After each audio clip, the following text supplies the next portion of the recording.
All right, today we are diving deep into the mind of John Henry Newman. He was, without a doubt, one of the Victorian era's most profound and, controversial thinkers.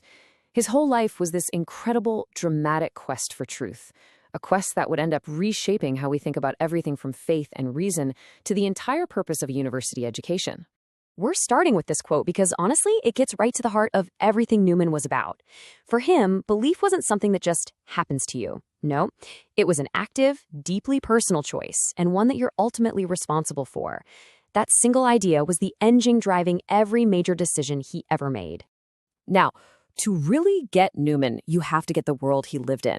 We're talking 19th century England. This was a time of massive, dizzying change. Science, society, spirituality, everything was in flux. And right in the middle of all that upheaval, Newman stands out as this central figure wrestling with the biggest questions of his day. At his core, John Henry Newman was a true intellectual giant. I mean, he was a brilliant theologian, a genuinely gifted poet, and would eventually become a cardinal in the Roman Catholic Church. His journey and his writings, well, they left a permanent mark on both religious philosophy and what we think of as the modern university. So Newman's story famously ends up in Rome, right? But it actually begins deep inside the Church of England. He became a leading voice in this really passionate and, as it turns out, explosive attempt to reform Anglicanism from within by trying to reconnect it to its ancient Catholic roots. And that campaign became known as the Oxford Movement. Now, this is really important. Newman and his friends weren't trying to leave their church. They were trying to prove that it had a real historical claim to be part of that one original Catholic tradition. They wanted to pull the past into the present. And how did they get these ideas out there? Well, their main tool was a series of pamphlets, kind of like blog posts of their day, called Tracts for the Times.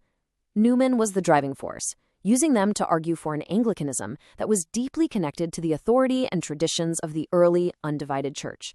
But this path led him straight to a breaking point. And that breaking point was called Tract 90. In it, Newman made this absolutely radical argument that the core doctrines of the Church of England weren't really anti-Catholic at all. He claimed you could read them in a way that was totally consistent with Roman Catholic teaching. Well, the backlash was immediate and it was fierce. It just blew the lid off this deep, unbridgeable divide that had been simmering for centuries. So the whole Tract 90 controversy basically shattered Newman's project. His attempt to build a bridge between Anglicanism and Catholicism had just crumbled. This intellectual crisis pushed him into a period of really profound personal reflection, and it ultimately set him on a path he never ever expected to take. And look, this wasn't some snap decision. The whole journey started way back in 1833. 8 years later, in 41, Tract 90 causes this firestorm, and it still took 4 more years of intense study and soul-searching before Newman, in 1845, was finally received into the Roman Catholic Church. This was a long, deliberate process. Years later, Newman wrote this breathtakingly honest account of the entire struggle. His autobiography, the Apologia pro Vita sua, is an absolute classic. It explains not just what he did, but why he did it, with this incredible mix of intellectual power and raw emotional depth. But Newman's story doesn't stop with his conversion, not by a long shot. In a lot of ways, this is where his most lasting legacy really begins. As a Catholic, he was finally free to develop and spell out these philosophical ideas on education and faith that are still so influential today. A perfect example is his landmark work on education, The Idea of a University. Think about it. This was a time when universities were starting to focus more and more on just practical job training, and Newman comes along with this radically different vision. You see, for Newman, a university's main job wasn't just to crank out skilled workers. It was to form well-rounded human beings. He argued that it's about pursuing knowledge just because it's worth knowing, about cultivating virtues like wisdom and integrity, and about nurturing the kind of critical thinking that allows for real ethical judgment. It's a vision that feels especially urgent today, right? And this focus on the whole person leads right into his major philosophical work, The Grammar of Assent. Here, Newman tackles an even bigger question, a more fundamental one. How do we actually come to believe anything?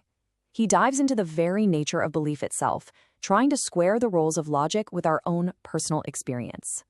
And he makes this fascinating distinction between two ways of believing. First, there's notional faith. That's just intellectual agreement. You can notionally believe that exercise is good for you based on all the evidence. But then there's real faith, and that's way deeper. It's the personal conviction that actually gets you out the door into the gym. See the difference? It's not just an idea you agree with. It's a truth you actually live by.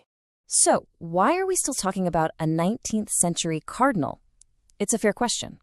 The answer is because the things Newman wrestled with, the nature of truth, the purpose of education, the dance between faith and reason, are more relevant now than ever before. These are our questions too. His legacy is just immense. He laid down a foundational philosophy for liberal arts education that we still use today. He was a huge champion for the role of personal conscience in making moral choices, and he's still a key voice in that timeless conversation between faith and reason. His work just challenges us again and again to think more deeply about what we believe and why we believe it. And that really brings us to a final question, one Newman's been his whole life trying to answer. In our world, a world just overflowing with information, with data and facts, how do we find that balance?